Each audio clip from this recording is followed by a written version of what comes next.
कहानी की डोरी में आज आप सुनने वाले हैं गंगाराम का भ्रम और 4 ठगों की चालाकी। एक गांव में एक प्रसिद्ध पंडित रहते थे जिनका नाम गंगाराम था। वो पंडित जिस गांव में रहते थे वहां के प्रसिद्ध मंदिर में पूजा करते थे। गंगाराम सिर्फ पूजा ही नहीं बल्कि सभी शादियां और धार्मिक कार्य भी कराते थे। उनकी प्रसिद्धि इतनी थी कि आसपास के सभी गांवों में उनकी चर्चा होती थी और लोग उनका बहुत आदर करते थे। गंगाराम पंडित इतने प्रसिद्ध थे कि दूर दूर से लोग अपने धार्मिक कार्यों के लिए उन्हें बुलाते थे और अच्छा दान भी देते थे। एक बार पंडित जी अपने गांव से दूसरे गांव शादी कराने गए। वो गांव पंडित जी के गांव से 3 से 4 गांव दूर था। शादी कराने के बाद जब पंडित जी लौट रहे थे तो उन्हें भेंट स्वरूप एक बकरी दी गई।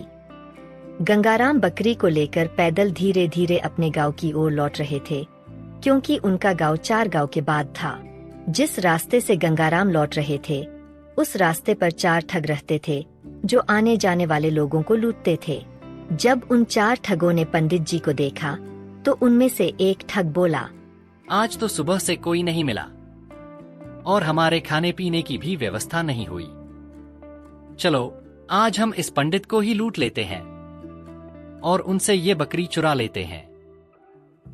लेकिन उनमें से एक ठग बोला, अगर हमने पंडित जी को मारा तो सारे गांव वाले हमें छोड़ेंगे नहीं और हमें बहुत पाप लगेगा।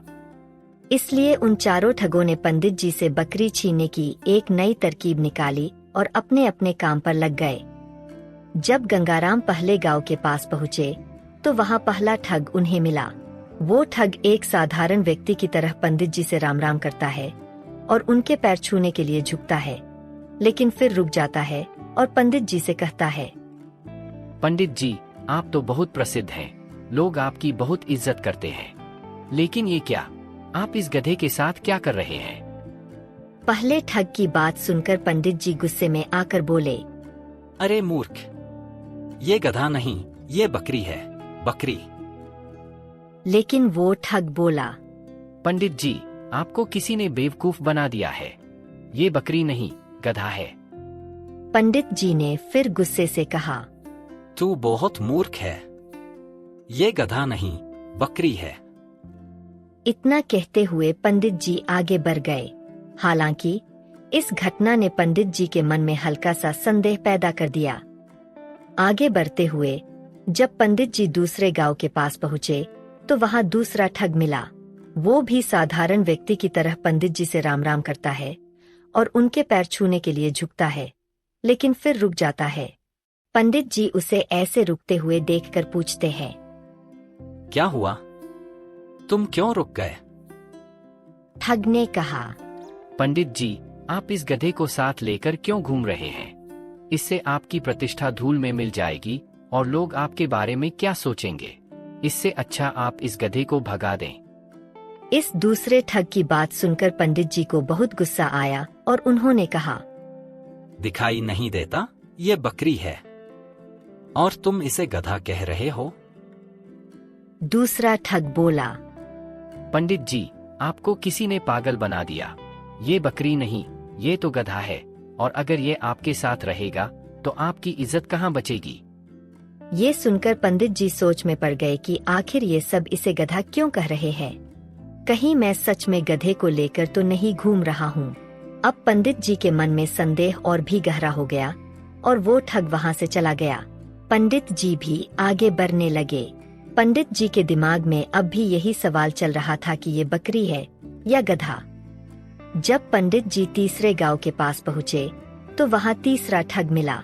वो भी पंडित जी से राम राम करता है और उनके पैर छूने के लिए झुकता है, लेकिन फिर रुक जाता है। पंडित जी ने पूछा, क्या हुआ? ठग ने कहा, पंडित जी बाकी सब तो ठीक है, लेकिन आप इस गधे को साथ लेकर क्यों घूम रहे हैं? तीसरे ठग की बात सुनकर पंडित जी बोले, मैं इस गधे को गांव के बाहर छोड़ने जा रहा हूँ।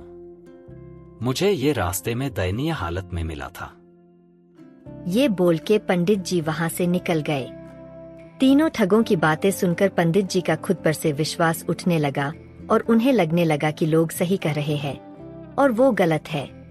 यही सोचते हुए पंडित जी चौथे गांव के पास पहुँचे, जहां उन्हें चौथा ठग मिला।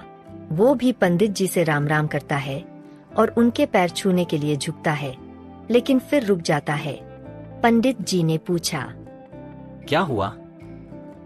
ठग ने कहा, पंडित जी, आप इस गधे को साथ लेकर क्यों चल रहे हैं?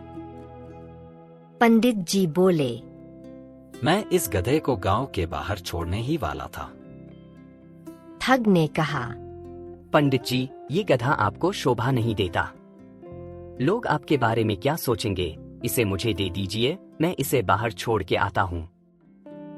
इस तरह पंडित जी का खुद पर से विश्वास पूरी तरह खत्म हो गया और उन्होंने उस बकरी को गधा समझकर ठग को दे दिया।